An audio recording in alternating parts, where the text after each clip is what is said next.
Hi po, Doc. Doc, pwede mo magpa-watch your health? Sige po, pasok po kayo. Upo po kayo.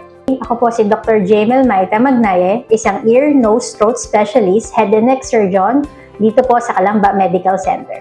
Ano ang oral cavity cancer or mouth cancer? Ito ay isang klase ng head and neck cancer na kung saan nagsisimula sa loob ng ating bibig.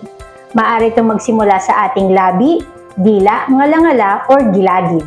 Ano ang mga senyales na dapat bantayan? Singaw, mouth ulcer, or mouth sore na hindi basta-basta gumagaling o kakaibang bukol po sa loob ng bibig or pwede rin po sa ating leeg.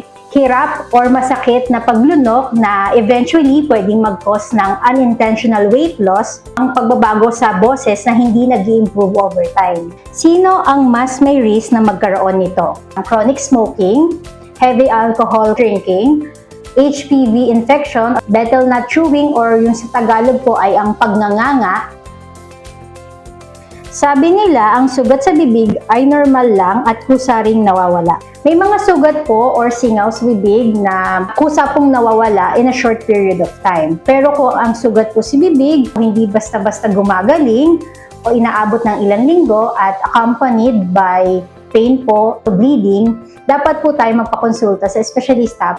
Kung kayo po ay may napapansing pagbabago sa loob ng inyong bibig, o kaya po ay meron kayong mga nararamdaman na tulad sa mga nabanggit kong mga simptomas, maaari po kayo magpakonsulta dito sa Calamba Medical Center. Kalingang may husay at puso. Watch your health! Gabay sa kalusugan, hatid ng mga eksperto.